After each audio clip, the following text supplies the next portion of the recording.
Rabiul Ronaldo, তবে Ronaldo সেলিব্রেশনটা আপনারা আগে দেখেছেন অনেকবার, কিন্তু এখন পর্যন্ত দেখেননি। এবারে এনসিএল এবার হবে, সবকিছু হবে। আপাতত ম্যাচ সেরার অ্যাওয়ার্ড হাতে, কেমন লাগছে? সর্বপ্রথম আলহামদুলিল্লাহ, এটা অনেক জরুরি ছিল। আই থিঙ্ক আল্লাহর কাছে অশেষ শুক্রিয়া। এরকম একটা পারফরমেন্সের খোঁজে ছিলাম, তো একটা ভাইটাল ম্যাচে আমি ডেলিভার করতে পারছি, এটার জন্য অনেক অনেক হ্যাপি। আর রবিউল, মাঝখানে আপনার একটু ইনজুরি সমস্যা ছিল, তারপর আবার ফিরলেন।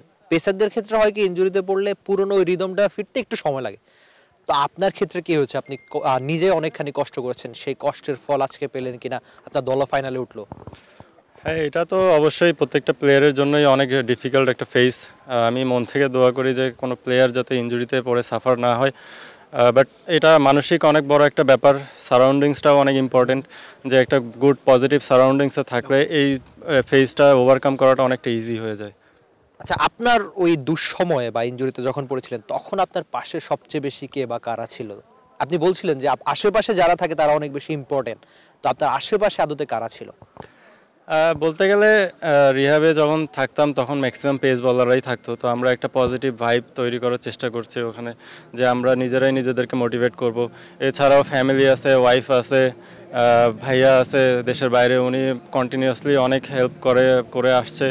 ইভেন এখনও খারাপ খেলি বা ভালো খেলি সব সময় পাশে থাকে আমার ভাইয়া, মা, সবাই আর কি, ফ্যামিলি মেম্বার্স থেকে শুরু করে ফ্রেন্ড সার্কেল, সবাই পজিটিভলি আমাদেরকে, মানে আমাকে স্পেশালি এইভাবে ন্যারেট করে, সো দ্যাট এটা আমার জন্য অনেক ইজি হয়ে যায় যে কাম ব্যাক করা। আচ্ছা, আজকে বিকালের ম্যাচ ছিল, যখন আসলেন মাঠে দুপুরের দিকে, তো তখনও কুয়াশা ছিল, মনে হচ্ছিল কিনা যে আজকে আমার দিন, আজকে উইকেটটাও একদম আপনাদের পক্ষে। তো যখন উইকেটে গেলেন, বা কি প্ল্যান ছিল ম্যাচের শুরুতে? আপনি ওপেনারদের আউট করলেন, বেশ ভালো বোলিং করলেন, প্ল্যানটা কি ছিল? আপনি কিন্তু আপনার দলের শেষ বোলার হিসেবে অ্যাটাকে আসছিলেন, তো তখন প্ল্যান কি ছিল? না, প্ল্যানটা অনেক সিম্পল ছিল। এখন এখানে ভ্যারি করে যে আমরা কেউ কখনো থাকি না যে কখন কাকে বোলিং করতে হবে। তো প্ল্যানটা সার্টেন মাঠেই ক্যাপ্টেন আকবর রেডি করে, তো ও অনেক ম্যাচিউরড ক্যাপ্টেন, আমরা এটা জানি।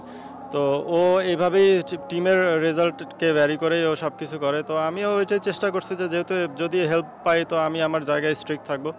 আর দিন শেষে ভালো বোলিং করাটা ইম্পর্টেন্ট ছিল টিমের জন্য। আর এখানে আমাদের টিমের সবচেয়ে ভালো জিনিস হচ্ছে আমরা অনেক ভালো একটা এক্সপিরিয়েন্স সাইড আছে, নাইম ভাই, তানভীর ভাই, আরিফ ভাই, বাবু ভাই, সবাই অনেক এক্সপিরিয়েন্স। তো আমাদের জন্য কাজটা অনেক ইজি, যে তারা যেভাবে মোটিভেট করে, যেভাবে একটা প্ল্যান দেয় অন্য ব্যাটারদের অ্যাগেনস্টে কোন উইকেটে কীভাবে কী করতে হয়, তো এটা আমাদের জন্য কোয়াইট ইজি হয়ে যায় যে না, আমাদের রোলটা আমরা জানতে পারি যে হ্যাঁ এই উইকেটে এটা করতে হবে বা ওইটা করা উচিত। তো এটা আমাদের জন্য অনেক ইজি হয়ে যায়। Thank you so much Rabiul, আপনার হাতে এমন ট্রফি আরো অনেক বেশি দেখতে চাই। Thank you so much, best of luck. Rabiul ছিলেন টি স্পোর্টসের সঙ্গে। শুরুতে একটু দুঃখ প্রকাশ করে নিচ্ছে, যেহেতু আজানটা শুরু হয়ে গেছে, প্লেয়ারদের খেলা শেষ, তবে ইন্টারভিউটা নিতেই হচ্ছে, এজন্যই নেওয়া। তবে আপনারা নিশ্চয়ই এই এনসিএল এর বাকি যে ম্যাচগুলো রয়েছে তা দেখতে অবশ্যই চোখ রাখতে পারেন দেশের একমাত্র স্পোর্টস চ্যানেল টি স্পোর্টসে। টি স্পোর্টস তাদের নিজস্ব প্রোডাকশনেই দেখাচ্ছে এনসিএল এর সবগুলো ম্যাচ। আপনি নিশ্চয়ই ম্যাচগুলো দেখতে চোখ রাখবেন দেশের একমাত্র স্পোর্টস চ্যানেল টি স্পোর্টসেই। Rifat Emil, T sports. For more updates, subscribe to our YouTube channel and click on the bell icon. Follow us on Facebook and Instagram. Download T Sports app to enjoy exciting games and highlights. Visit tsports.com.